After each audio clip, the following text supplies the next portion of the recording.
Good evening, friends. Paul Glasgow here with Legally Armed America. Let me get all my stuff lined out over here. As always, I'm trying to pull everything up here online too. So give me just a second here as everything refreshes and is still moving a little bit slow now. Not a little faster tonight than it was last week. Here we go. Let's go into the live stream myself so I can see you guys' comments and whatnot. And welcome those of you that come into the room. Ty J, what's up, man? Good to see you in the room. Richard Portella, Julian Cuevas, Barry Moore, Roger Kaiser, Big Mo, Shepard, DB Cooper, Armando Contreras. What's up, everybody? Sarasota Shaners, Peter Aker, LA Chris, Brian Smith, WP Warsaw Patriot, Michael Treese, Clay Nance, Roland Garcia, Chili 50. What's up? Brian asked, what are we talking about today? You know what? Your guess is as good as mine. I've been working on a whole lot of other projects here lately, and I'll kind of get to that in a minute. Michael Hoskins, Tony Morano, Billy Canis, Eric Davis. Yeah,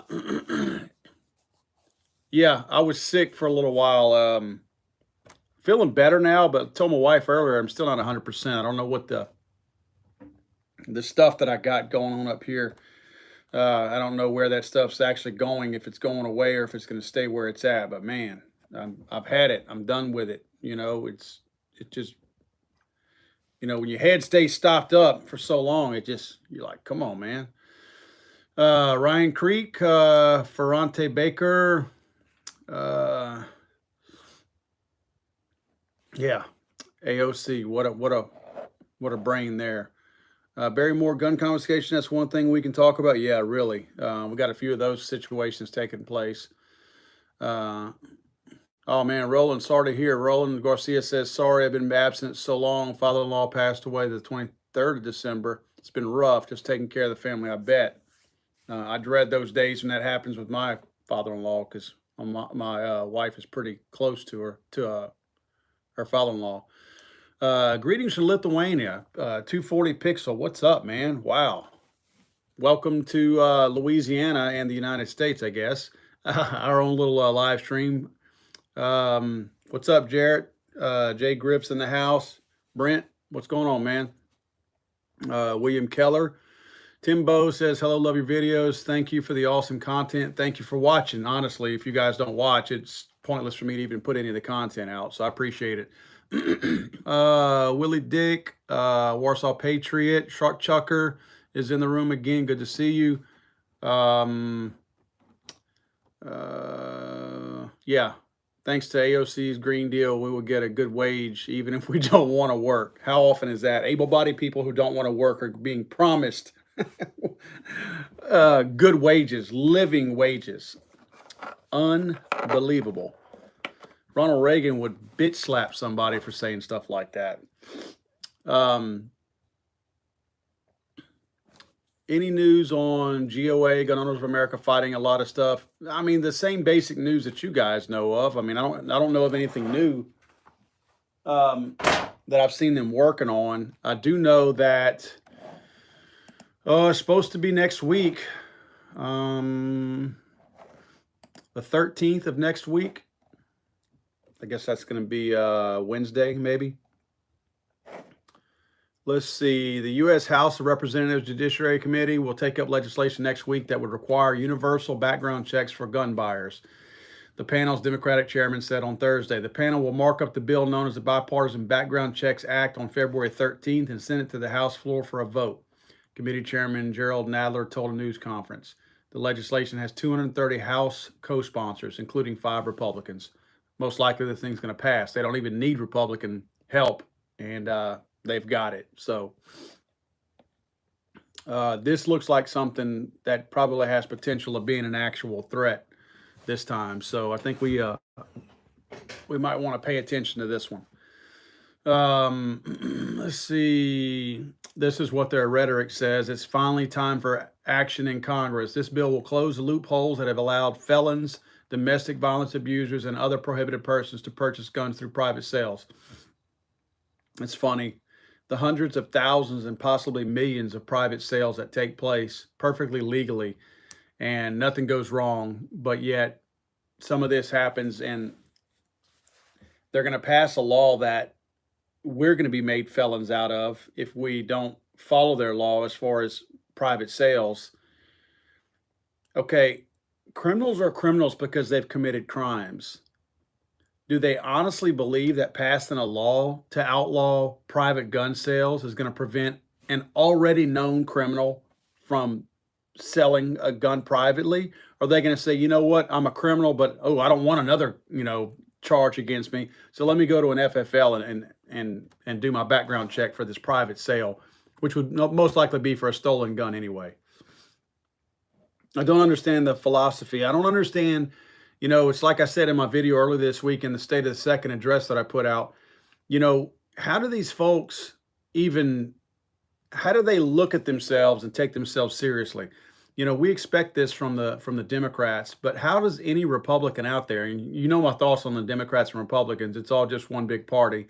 They just like to play sides so that they can decide who gets to take turns being in power every now and then. But I don't understand how a Republican who is supposed to be a defender of the Second Amendment, that's what they're told to do. Honestly, the Democrats are told that they're supposed to support certain things, and the Republicans are told they're supposed to support certain things. None of them have an independent thought. They all do whatever they're told to do.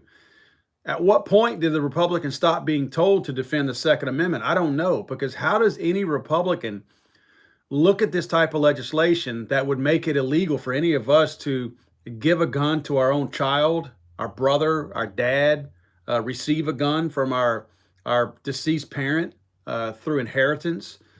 How does any Republican or any person with any kind of logical reasoning going on upstairs, how they look at this and say, well, this is good for the country because surely the criminals will now take us seriously. Seriously, they're criminals. They're not looking to you for guidance. They don't wake up on January 1st of the new year wondering what new laws went into effect that now they can make sure that they follow. They don't care about that. They don't open the headlines up and see that there's a brand new gun control law. Oh, honey, read that one to me just in case. No, they don't do that. These guys don't care. How does anybody with a straight face look at a law like this and say, we're going to disenfranchise all these honest, law-abiding Americans in the hopes that maybe a criminal now decides that they want to follow the law? I will never understand that reasoning. I just don't understand that whatsoever.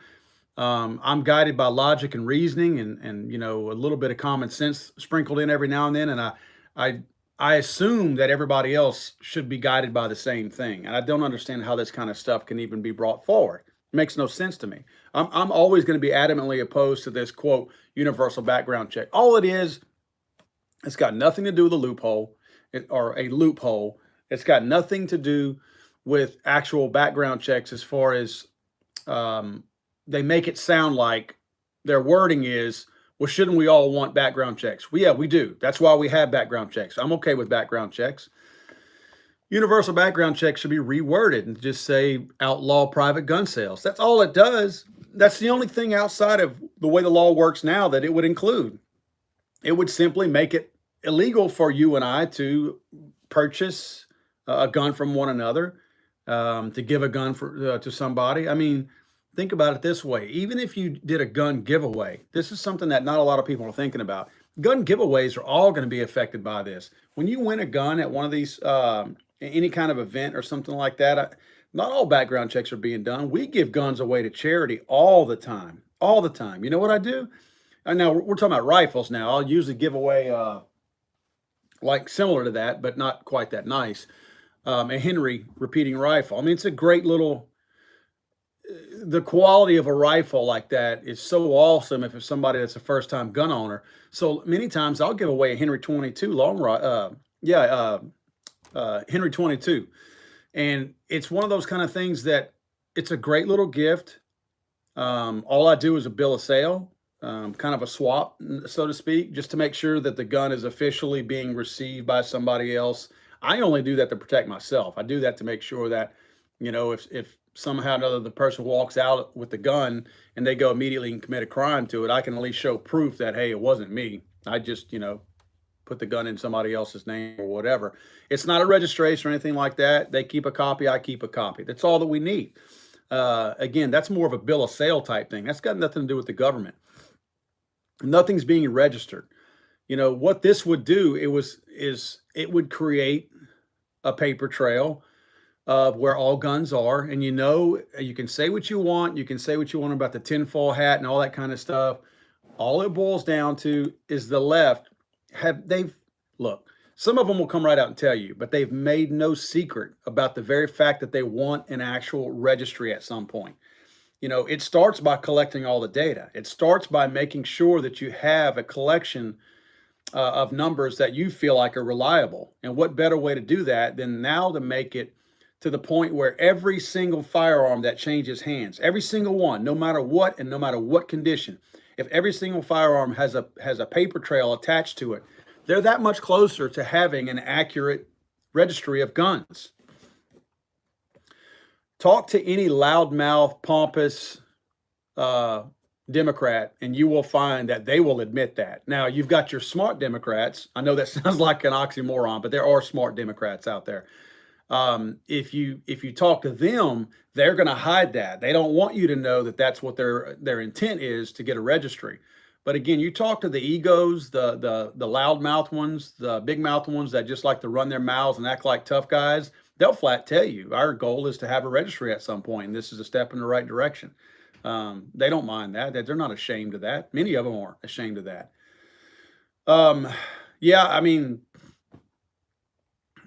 look at it coming. I mean, there's so much stuff that's coming on right now. Next week, I thought this week was going to be a big week for gun control stuff, and it wasn't, because so much garbage was in the news this week. Everybody plans everything. I don't care if you're pro-gun, anti-gun, Democrat, Republican. The news cycle is all planned out, and this is not a Alex Jones type thing. I'm not going into the whole conspiracy thing. It's just a fact that the news cycles are planned out. When the White House has something that maybe they don't want people really knowing about, but they have to actually release it in news, they release it on a Friday evening when everybody's going home and people are planning the weekends. People are going to be drinking, partying, doing stuff with the family, all that kind of stuff. So they send it out on a day when no one really cares about news. Monday morning is your best news cycle. If you really want everybody to know what's going on, whether it's relevant or legitimate news whatsoever, you put it out on Monday morning, because everybody's fresh back to work. Weekend's over with. Now everybody's focusing on back to their normal day-to-day type stuff. And it's a good time and a good opportunity to put your news out. So when you see stuff being released on a Monday, somebody really, really, really wanted a lot of people to see it. But when you see it released on a Friday afternoon, so to speak, anytime lunch or after, that means they're hoping it's buried by the time the weekend goes along. And by Monday, everybody's forgotten about it. That's just a fact. I mean, that's how it's always been. So that's when you can kind of tell what people's intent are. And of course, the news cycle has been so busy this week with the whole Virginia stuff. That state is going to hell in a handbasket. I mean, they don't know what to do. I mean, who's going to be in charge once the dust settles over there? And of course, you got all this other stuff going on, the hearings with the current or the acting attorney general, all that kind of stuff. So anyway, who knows what's going on? I hear now the little rumblings that I get. Hey, Jason's on here. Jason got his X product and goodies today. Thanks a lot. 15-year-old daughter trying to take over my drum for her AR-15. Very cool. Cool. Send me pictures. Yeah, we'll post pictures, Jason, when you send that. And congratulations too, guys. Jason Faldon is the one who won the 50-round drum, X Products drum from SHOT Show. We do have some other ones that we're going to be giving away, so probably I'll get with Chad on that to set up the contest, and we'll probably give another one away probably this coming week. We'll put another giveaway out there. We're trying to do these in little smaller spurts, like smaller groups of people. Instead of running one for 3 months, we're trying to do them, I don't know, anywhere from 2 to maybe 4 weeks. The one that Jason won, that was actually a 1-week deal. So the odds were really, really good because you didn't have all this time for all these people to enter into it. So hopefully we'll be doing that maybe this coming week too. Anyway, I don't know. This next week, I'm hearing some rumblings that next week's supposed to be a pretty big week on gun control stuff. Again, this is evidence of it. By the 13th, we're going to be having some things going on with Congress putting forth that their new background check bill, supposedly background check bill. I call it the outlawing of private gun sales. Let's see. Warsaw Patriot says, I'm going to get another pistol someday. Any thoughts on Beretta 92 style pistols? What should I be looking for? Man, if you're into the 92 style pistols, I thought I had one up here that I was looking at just earlier. Yeah, here's an old one. Let's see. This is my old 92F. I say old, I don't know exactly what year I got this thing in, but it's in great condition. I'm not a big fan of these guns, be honest with you. I don't like that open system on top. Just not a big fan of that. I mean, I'm no tactical Tommy or anything like that, but that to me, that's asking for trouble as far as your opening there to allow stuff to get in. And I just happen to have this here. If I'm going to like a 92, it's going to be this one, the M9A or M9A3, I believe it's called. Yeah, if I'm going to like one, this is the one. Threaded barrel. I mean, you just name it. This thing's got all the bells and whistles on it. I like this one. This is a nice one. This one here, you know, for nostalgic reasons, it's okay to have it, but just not a huge fan of them. And I'm not saying that they're a bad gun. They're not a bad gun. It's just whatever you're using it for. I will say this, nothing probably has the tamest recoil as one of those does. Their recoil is ridiculously tame. I mean, there's nothing to it. I have not shot the Taurus PT92. I imagine they're all cut from the same CAD program, CNC and all that kind of stuff. So yeah, I mean, I would say you can't go wrong with any of them. It's just at that point, it's just a matter of craftsmanship and what type of parts they're actually putting it together with. Let's see.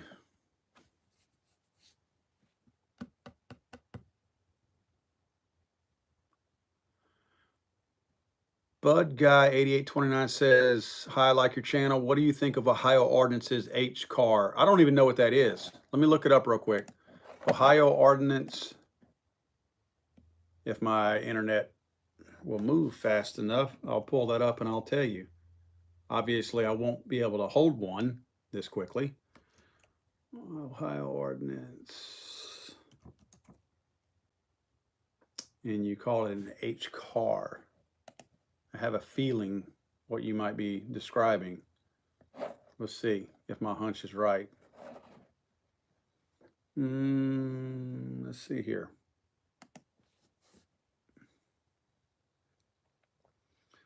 Excuse me. Whoa, looking at that price tag, I'm not sure I'll be knowing what those feel like anytime soon, but yeah, it looks like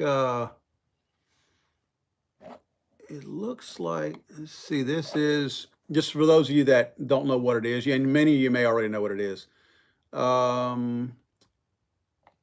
It must be, I don't see the caliber. It must be a 308 though, because it says 30 caliber cleaning kit comes with it. Let's see, where is the,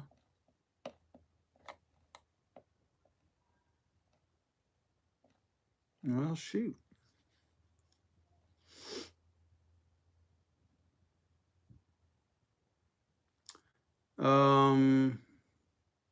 That's very weird. I guess they assume you automatically know what it is. It does not say caliber on here. All it says is that it comes with an Otis 30 caliber cleaning kit. It says 16 by 20 barrel, Magpul CTR buttstock, owner's manual, thread protector, hard case with custom cut foam, and you're probably telling me what it is on there. I just don't have the comments up right now. Looking at it, yeah, that looks to me.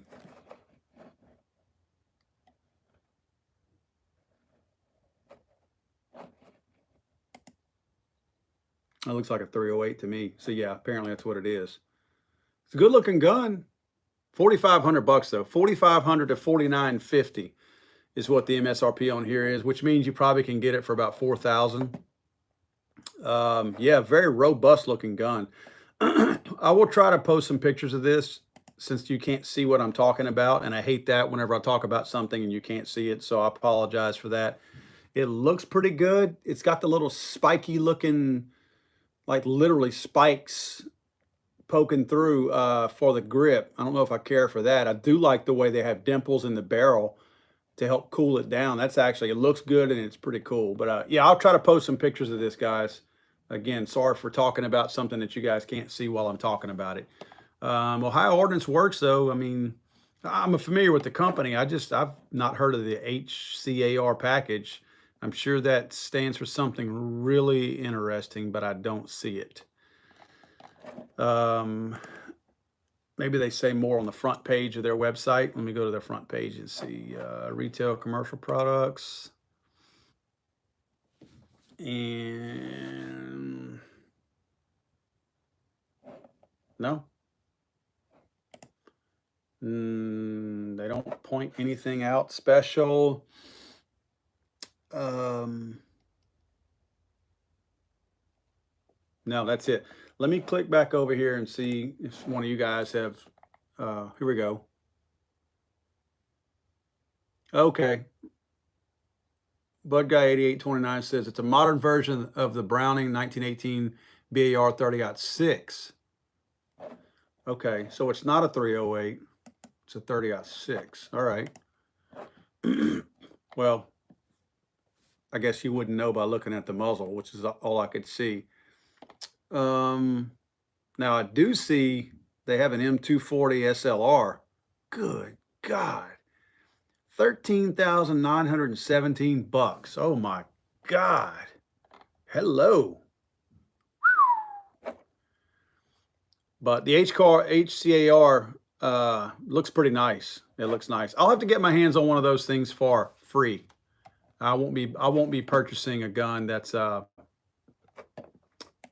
of new on the market that costs that kind of money.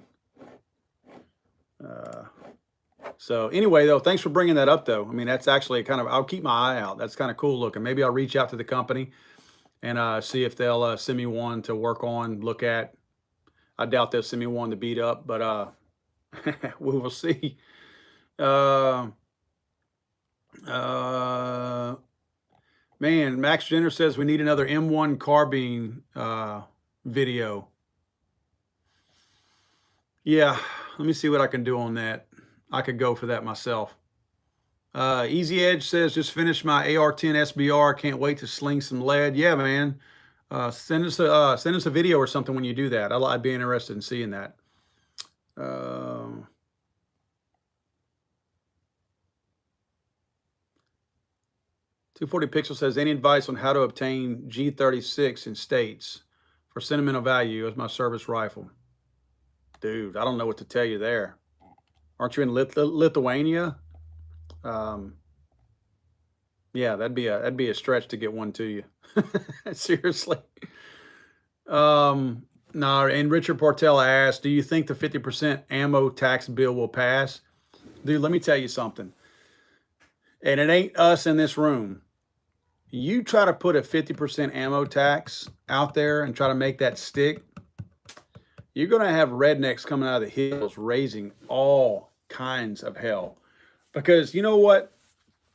If there's anything that will make it change the dynamics of the gun industry, it would be ammo. Guns are one thing because you can just, thugs are going to just steal a gun or whatever. But ammo's not always stored in the same place that a gun is. You would now create a black market and a pretty thriving market for thieves to now start stealing ammunition if you add a 50% sales tax on. I mean, think about it. Thieves now, ammo is relatively inexpensive. I mean, I know it's not cheap, but a common thug that can sell, a couple of pounds of weed every couple of weeks can probably afford a box of ammo. Look, it's not like they go out practice shooting like we do. You know what I mean? Seriously, it's not like they go to the range. I mean, we've seen them shoot. They don't go to the range. So that one box of ammo it may last them forever. I mean, one box of 50 round ammo in a 9mm, for 9mm may last somebody, a year if they don't ever shoot their gun. Depends on how hardcore and how street they are. But if you throw that 50% tax on top of that, now you're going to see that market change. Now, instead of people breaking in vehicles, homes, and places like that to steal guns, now you're going to see them start targeting ammo because they're not going to go to their academy. Instead of spending $20, now they're going to spend $30 on ammo, or spending $15. Now they're spending, 30 and $40. So I see that being kind of a big deal. I don't think it will pass. It's so hard to pass anything, even if it's anti-gun. It's so hard to pass anything that's tax related. If you throw the word tax on the end of it, it's real hard to get that bill through. Even if you're the Democrats, it's hard for the Democrats to do that too. I mean, look at Obamacare. It's essentially a tax. I mean, it was ruled as being a tax by all means. I mean, it's a straight up forced tax. But they could have never called it a tax. They never could have called that a healthcare tax because no one would have gotten behind it. Senators and representatives would have been voted out because they somehow or another would have voted for this brand new tax that was crippling the healthcare system. However, they call it healthcare and everybody gets behind it because they're not using a dirty word of tax. So with this being a 50% ammo tax, to me, that makes the people on the left happy because they feel like, oh yeah, we're taxing the rich guys. We're taxing the guys on the right. We're taxing the gun owners. We're hitting them where it hurts in our pocketbook. But at the same time, it's still being called a tax. And I don't think anything with the word tax attached to it is going to sell very well to the American public. They've got 2 more years. They got to put somebody else in the White House. The Democrats are working really hard to do that. So right now, putting forth any new taxes is going to be a little tough for them to be able to roll into that election season in the next half a year to year and really be taken seriously, for president if for some reason they're rolling out a bunch of new taxes. That includes the gun-related tax. Hey, Danny's in here. Danny Chang, our friend from UN12 Magazine's in here. Hey, Danny, what's up, man? Danny's formerly, if you guys are familiar with Recoil Magazine, Danny was with those guys also. He helped create UN12 Magazine. UN12 Magazine is a really cool magazine. The best description I ever got of it was from Danny. It's essentially, if any of you old timers out there will remember the old hot rod magazines that your dad used to get, where it wasn't necessarily a how-to magazine, but it was more of a description of, Johnny down the street has a rat rod or jacked something up and did some really cool stuff to it, and basically just talk about all the stuff he did to the motor, the body work he did, the paint work he did, and all that kind of stuff. That's essentially what UN12 is, and I hope I'm not oversimplifying that, Danny, but that's pretty much what it is. And it's really cool because the magazine they kind of keep an eye out for a lot of these people out there on the internet, Instagram, wherever, who are building these different guns. And whenever they're souping them up, making them look nice, they'll reach out to them and they'll do features in their magazine on what they did, what parts they used, Cerakote finish, what type of theme they had going on. Why did you pick this paint scheme for it and all that? It's pretty interesting. I've had the pleasure of going through a couple of their magazines recently, and I'm real happy with them. You got to look and see where it's being distributed because it's not being distributed everywhere, which obviously that's up to us to decide if that needs to be distributed in more places. You just simply contact some people, your local magazine people, and say, hey, look, we'd like to see this UN12 magazine here too. So that's it. I mean, a great magazine. What I'll do is I'll try to bring one up here next week on the show, on the live stream, and I'll show you guys some of it if you hadn't had a chance to take a look at it yet, but it's very, very cool. Let's see here, guys. And again, Danny, thank you for joining us. I appreciate that. Danny's out on the West Coast. Danny's in California, so don't beat him up too bad. Danny's one of the good guys in the great state of California, so y'all take it easy on him. He's a good man, good family man, good dad. Let's see.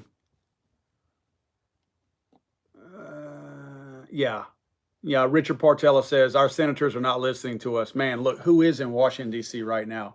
When you've got the likes of Marco Rubio putting forth this anti-gun legislation, it blows my mind that we're sitting here listening to these guys that have totally caved, and they're towing the anti-gun left their line right now. They're towing that. It's amazing how that's just become acceptable now with the Republican Party. The Republican Party, it's like they've abandoned their quasi Second Amendment protection. I mean, you always wondered, were they ever really Second Amendment protectors? But apparently not. You know, apparently that's not on their agenda to protect anymore. And it's a sad state, because I think we're all on our own in terms of that. Let's see. Hey, Wayne LeBeau, greetings from NOLA, New Orleans, Louisiana. Nice to see you in here.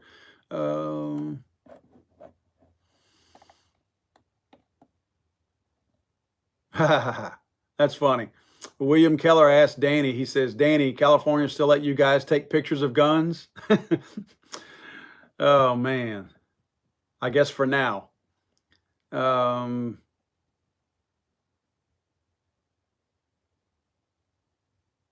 right, I'm going to look real quick. I saw something earlier on Ammo Land that I felt like I wanted to share, and where is it? Yeah, I see there's another no-knock warrant police issued that resulted in an officer's death.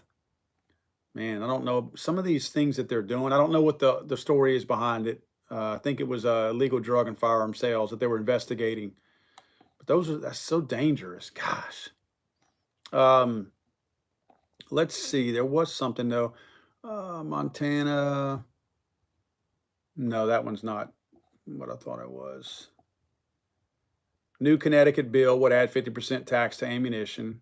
That's unbelievable. A sin tax. Again, we're the ones that, most of us buying ammo are not, we're not the problem. Jeez.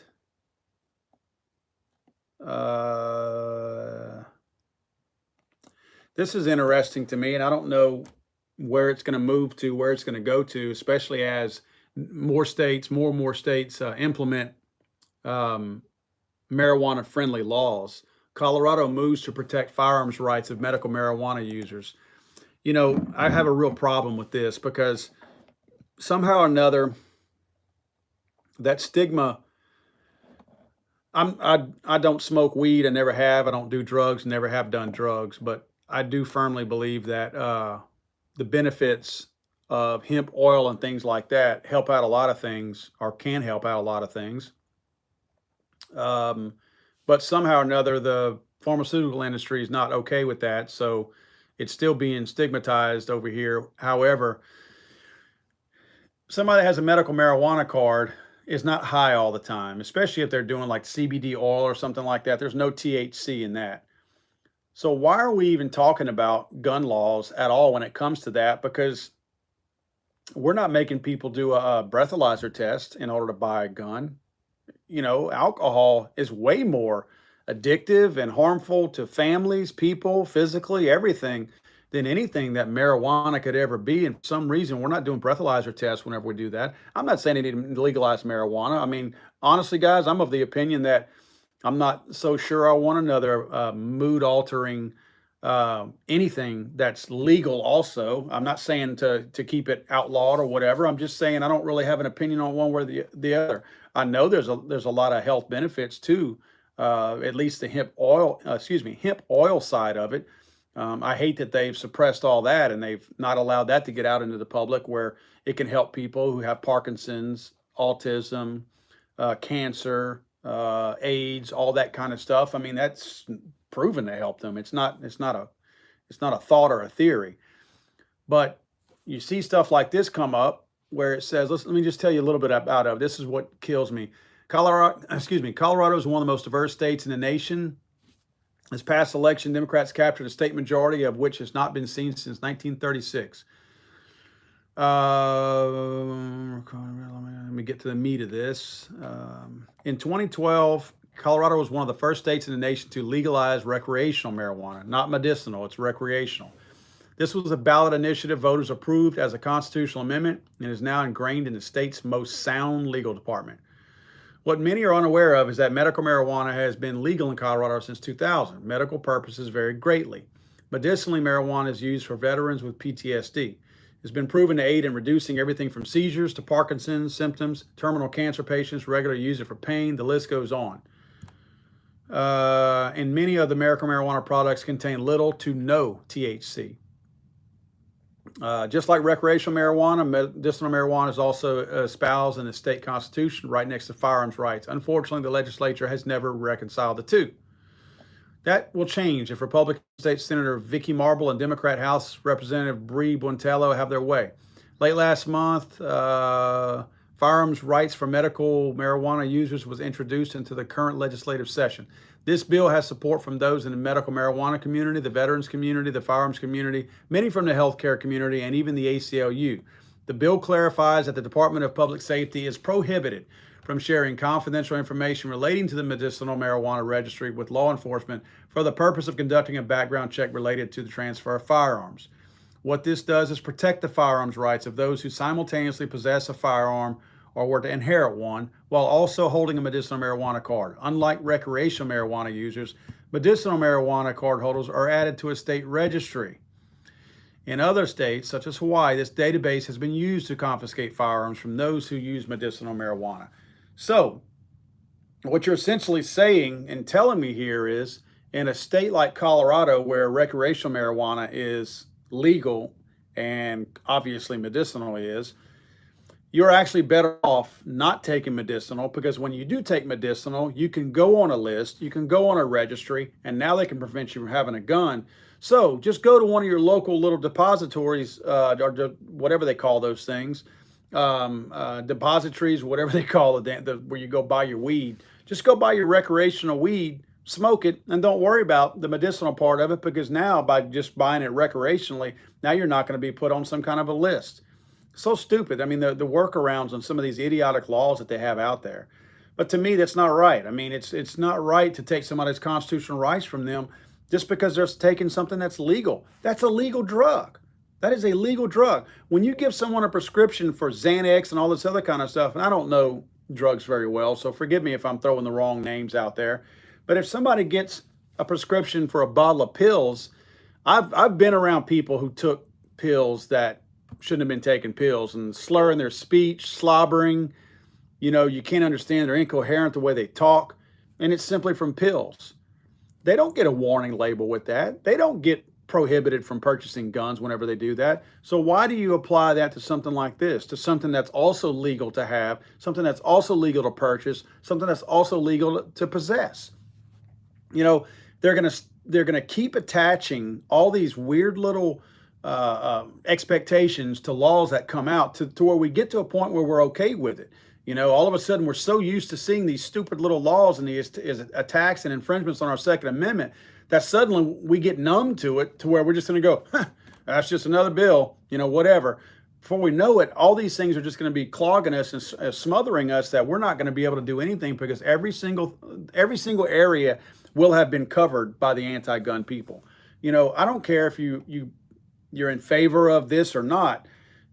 We still don't want this. We don't want that you can't buy a gun because you take medicinal marijuana. Again, why? You don't ask me if if I go grab a fifth of whiskey on the way home today, that doesn't prevent me from buying a gun, purchasing a gun or ammunition or anything like that. I don't understand why you handpick something to stigmatize to prevent me from buying guns, unless that's just the next step. I mean, think about it. Okay, if they pass a law saying if you are a marijuana user or a medicinal marijuana user, you cannot purchase a gun. Okay, now everybody shrugs their shoulders and goes, all right, not my problem. This is kind of like the whole bump stock thing. Whether you like it or not, you shouldn't just shrug your shoulders and go, not my problem. I don't smoke weed, so I don't care. No, you should care.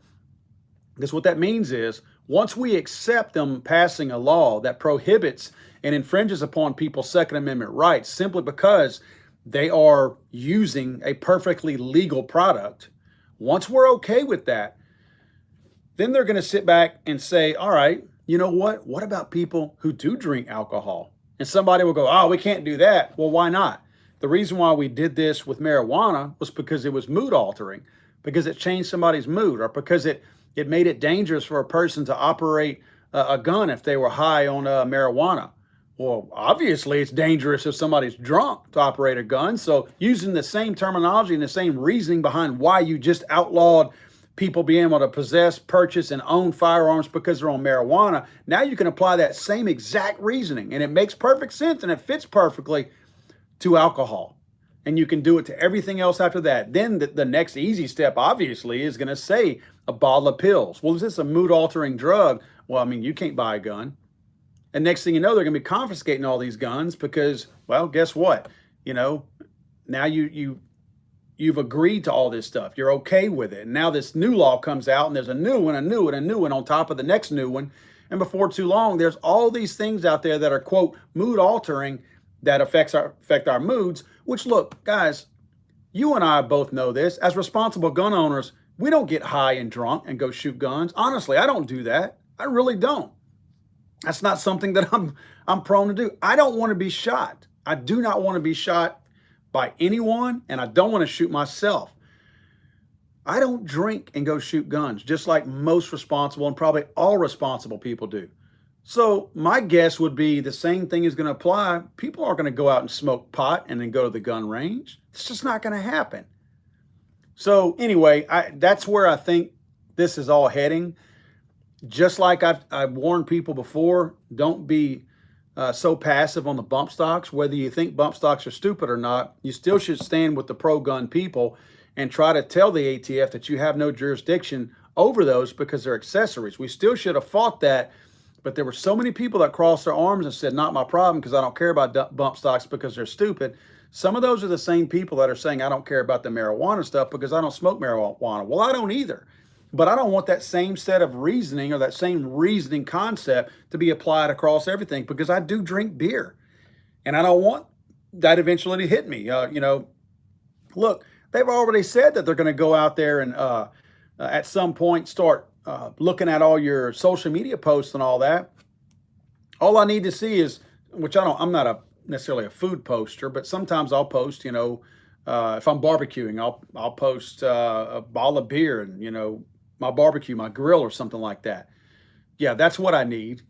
For the guns that I've got in here, that's all I need is I need the social media police to come out there and see that I have a gun or see that I have guns and then see that I also drink beer. Oh, Paul, Paul's violating this new rule that we have that you can't, if you're an alcohol user, now you can't have guns. You can't possess guns. You see what I mean? I mean, this is really opening this thing up to some really nasty stuff that can be turned into a whole lot of different things that we don't want it to be. So I think we have to be careful about that. I think we have to think things through. Sometimes whenever these really obscure laws come through, look, don't think that there's not a plan for everything that Washington, D.C. does. Anytime they put forth a law like this, that's their first step to move on to that next law. That's not their final step. They're not trying to stop with this. So I think we have to be conscious anytime one of these weird little, again, obscure laws comes up, don't just blow it off and say, it doesn't apply to me, so I don't care. I'm not going to vote for or against that. Doesn't make me any difference. Won't get my support because I don't care about it. No, we ought to think about it. Think about how it could be applied to us later on down the road. That's the scary part. We got to stop trusting people in Washington, D.C. They don't have... I'm honestly, guys, I'm of the opinion there's nobody in Washington, D.C. worth trusting at this point. So just be careful about that. Let's see here. I'm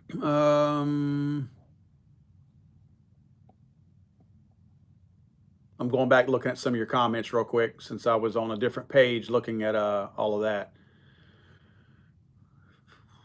Yeah, I saw that. Patrick Carey says there was a no-knock warrant served in Houston that is now said to be the wrong house. Man, I saw that. I haven't seen all of the details on it yet, but my understanding was, which I don't know how it could be, how the whole SWAT team could get this wrong, but from what I saw, it was something Lane, and they went to something Circle or Drive or something like that, and the names weren't even exactly the same. They were similar.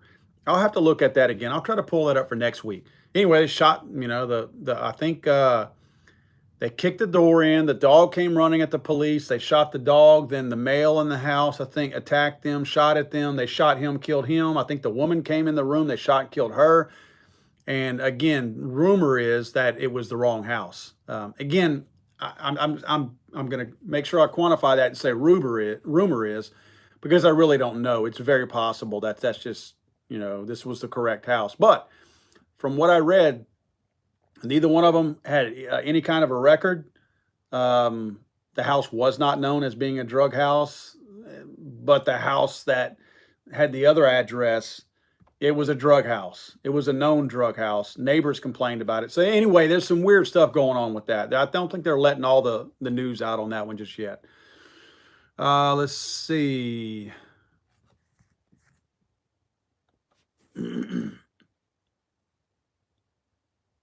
Going through y'all stuff real quick. I see Danny left us. Danny said, Paul can't stay to watch the rest of your show. Taking daughter to her first school family dance tonight. Wish me luck. Oh, man. Good luck, Danny. Danny's a good dude, man. He's a good dude. I'm glad he got to hop in here. Very good person. Yeah. You got to check out his magazine. They've done a really fantastic job with that magazine. Really cool. I'm just sitting here scrolling through y'all stuff, guys.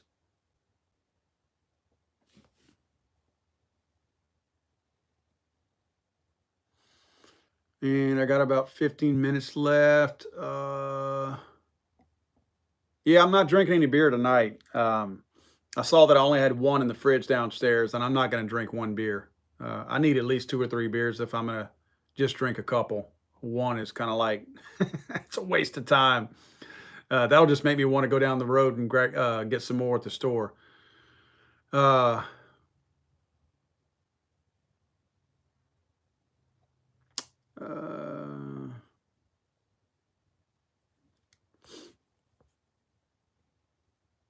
Yeah, I'm skimming through y'all's comments real quick, guys. So I appreciate y'all being patient with me.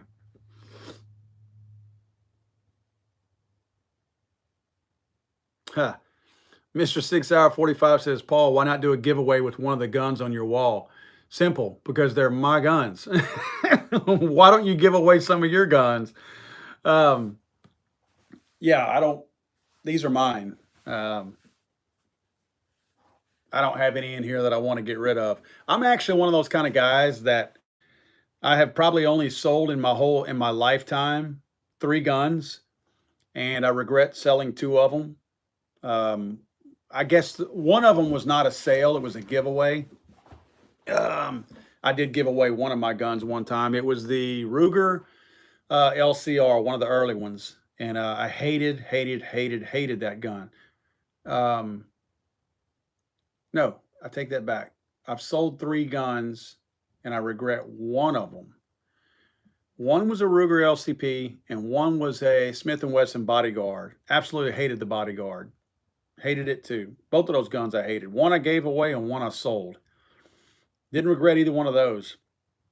But I did sell a stainless steel 1911 one time because I've got several 1911s, and I figured, oh, I won't miss this one. And the second it walked out my door, I was like, man, I wish I wouldn't have gotten rid of that. And then come to find out the guy that I sold it to was a barber. He cut hair, and he had, like, you know, the little blue bank bags that has the zipper on top, kind of like plasticky, fake leather looking. That's what he would keep his cash in and his checkbook. And he'd keep his gun in there too. So this dude puts a stainless steel 1911 in this bag with change and all kind of other bull crap. And one of the next time I see him, I go in there, he's cutting my hair, and ask him about his 1911. Yeah, I'm gonna get rid of it. I'm gonna get me a Glock. And which, I mean, I'm not into the whole Glock versus 1911 thing. It's whatever you want, you know. I had told him honestly, he wanted a 45, and I told him that, you know, for the size gun that he wanted, probably be better for him to get, instead of getting one of these, you know, Glocks like this, and I'll more on this here in a minute. Instead of getting these little smaller Glocks that are in 45, he wanted a full size. And if you know the full size Glock, I think it's a 20. It's a pretty big gun. You know, I don't think it would have fit in his little bag anyway. So it was actually a, was it an officer's model? Might have been a commander model, I think.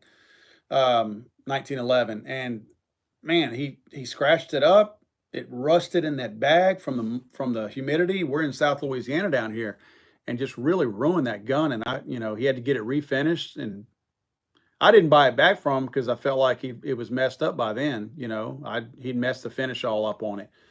So anyway, yeah, I don't sell. I'm not one that sells my guns. I do have some stuff. I was looking in here the other day, stuff that I've either never shot or I shot one time and I'll probably never shoot it again. So what I'm thinking about doing is I do need some room on my walls in here. Some of the guns I've taken down that I might be going out to shoot, but in general, I have some up here that just need to go. I need to move them. So I'm thinking about grabbing, I don't know. I looked in here the other day, 5, 6, 7, 8 guns, and just looking at the ones that I have no sentimental value to whatsoever, and just going ahead and selling them to make room on my wall for some other stuff. Because I do have some other guns. I have that really pretty Winchester 1873. I got to put it on the wall. That's a beautiful, beautiful case hardened steel gun. So it's going up there for sure. And I've got a few other guns that I've gotten that I need to put up on the wall. So, I mean, I've only got so much room in here. I mean, I could close things in and tighten them up a little bit. This wall over here, they're already pretty tight on the other side. This wall behind me, they're kind of loose. I could tighten those up quite a bit and get not double the guns on that wall behind me, but I could probably get at least another 10 guns on that wall, depending on what they are. So anyway, I got some things I'm going to do in here. 240 Pixels says, do you read your emails? Yeah, I do. I don't catch them all the time because I get a lot of emails, and sometimes I just don't catch the emails. If I get so many in a day, I'll scroll through and maybe something pops up while I'm scrolling through and I never make it back to look at it again. So I have been known to overlook emails, but I answer almost all the emails. If I get an email from somebody like you guys send me an email, I almost always respond. So if I don't respond, it's because I didn't get it, for sure.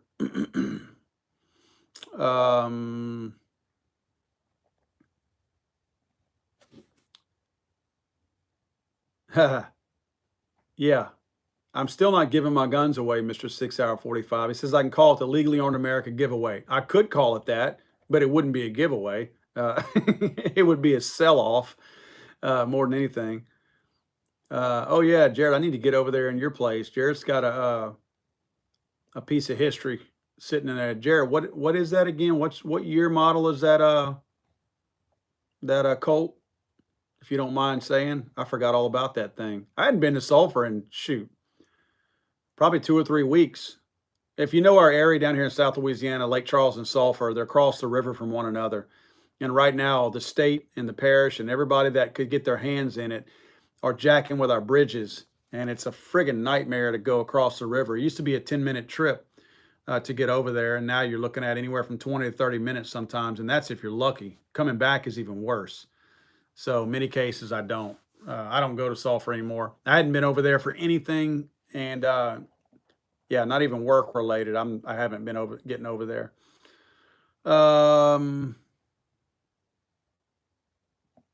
Peter Lemon says YouTube is flagging and interfering in the chat. How so? I'm just curious. Curious what you're seeing that makes you think that.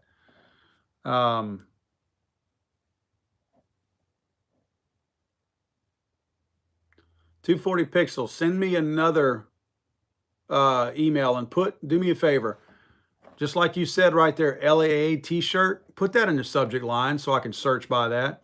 A lot of times when people send me things, if there's nothing for me to search for it by, like a keyword in the subject, when I think about it and have to go back and look for it, I have no way to find it. So even if you just put t-shirt in the subject line, I can search by t-shirt and I can find that.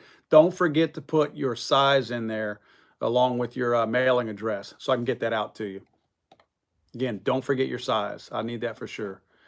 I felt bad last week. I had a guy that had won something. I didn't have his size. I mean, he didn't win it wasn't the shirt, but I wanted to throw a shirt in there and I didn't have his size. I felt bad about that. Yeah, Jarrett says it's the first 100 run 1982 Colt Python. He's got his hands on one over there, so I'm interested in getting over there. And I'm not a big revolver guy, but that's something that I definitely like to put on my wall. You know, the revolvers I do have are pretty nice revolvers. They're different. They're rare. That's kind of the way I look at a revolver. If I'm going to, put any money in a revolver, it should be worth something, not just a plain old revolver.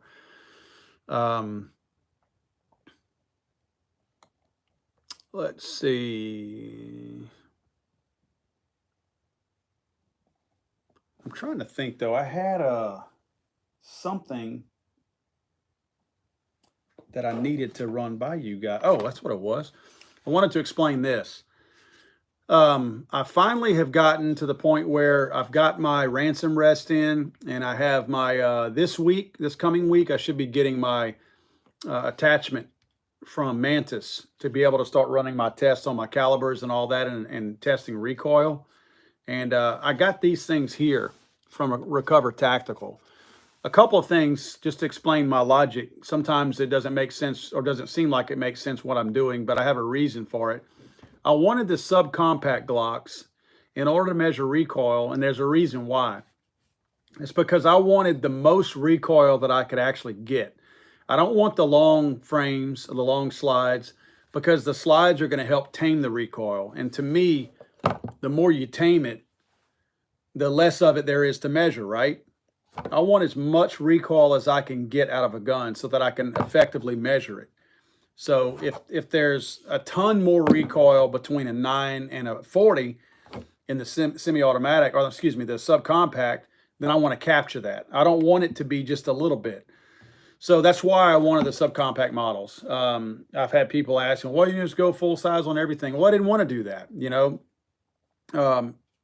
So what I did was I got these Recover Tactical pieces right here. This is all one piece right here. This piece that you see right here, the Picatinny rail that attaches to the gun, and this piece that goes in front of the trigger guard.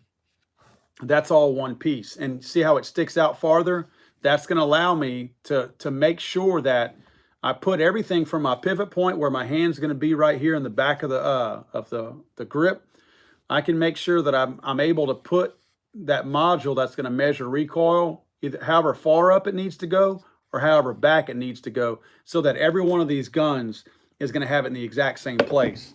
I just happen to have a ZevTech 40 right here.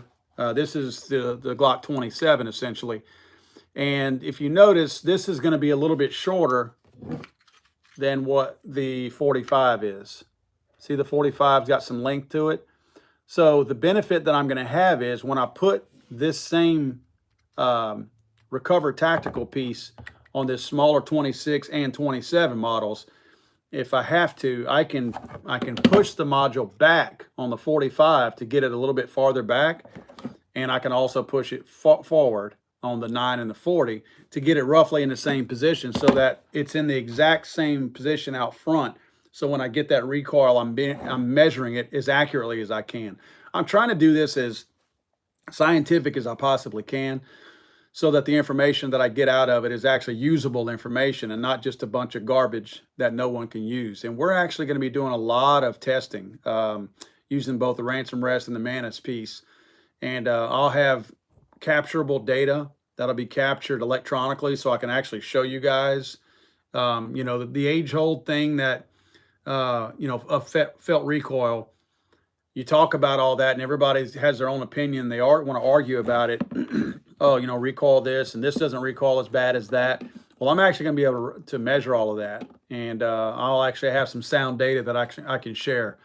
So anyway, it's going to be pretty cool. That's going to be neat. I'm looking forward to it. I think some of the things that I'll be able to do would be a little bit eye-opening. We're going to be able to show what guns recoil more than others. You know, we may take a style of gun. We may show that, I don't know, for instance, I'm just spitballing here, that maybe a 1911 in 45 is going to recoil less than, say, one that's a Glock. You know, yeah, we can probably say it's probably because of the frame, all that kind of stuff. So I think that a lot of what we're going to be doing is going to be eye-opening. You know, so many people have their own opinions, and you can get into some pretty heated arguments from people who are so hell-bent on their own you know, frame of mind and the way they think, that it gets kind of old, because you're like, come on, man, you know, do you have any proof for that? It's something they read online or they read in the magazine. Let's see here. Yeah, Peter says, typed in something related to what you were talking about on cannabis and scheduling, the same as heroin and cocaine. My statement was flagged and told to protect my privacy. Really? Huh. Yeah, thanks, Shepard. Shepard says very looking forward to the new recoil testing data. It's going to be fun. I'm looking forward to it. Kind of some geek stuff, some nerd stuff. I'm looking forward to messing with that and having a good time with that. Guys, it's 8 o'clock. I am going to cut on out of here. I've got a lot of work to do downstairs. Ton of stuff I'm working on right now. Got a bunch of new videos to start filming. Probably next week, I'll be doing a slew of new videos. I've got some rifles. I have an AK. I have, gosh, handguns. I have this recoil stuff that I need to start working on. What else? Whew. I've got holsters I've got to test. Ammunition, you name it. I've got a slew of stuff. I really haven't done a ton since I got back from SHOT Show. Just so much stuff that I've been working on. So now it's time for me to get back to work. So I have a lot of stuff to do. So hopefully I can get a little bit of work done this weekend. I'm looking forward to it. And guys, I appreciate y'all hanging out with me on a Friday night. I know you got better things to do, so it means a lot to me that you guys hang out with me on a Friday night. Hope you guys are going to have a good weekend. I got some cool stuff we're doing tomorrow evening. Me and my wife are going to some kind of formal thing, so it'll be cool. Give me a chance to drink some beer tomorrow night. I'll probably not, like I said, I'm not going to drink anything tonight. So I hope you guys have a good time. Like I've always said before, if you guys are drinking anything, please, stay home tonight or get a designated driver. Have a good weekend, a safe weekend. If you go to the range, watch out for everybody else, not just yourself. The last thing we need on a gun range is somebody to get shot because somebody's unsafe. If you see somebody being unsafe, calmly, peacefully go over there and try to correct them. And again, a respectful way, because nobody likes to be told what to do. And of course, they've got guns, so you don't want them to react in the wrong way. But yeah, you guys just be safe. Have a good weekend. Be safe, shoot straight, and I will definitely catch you guys next weekend. And yeah, stay dry, stay warm. Any of you that are in these cold areas that are getting blasted by this cold air right now.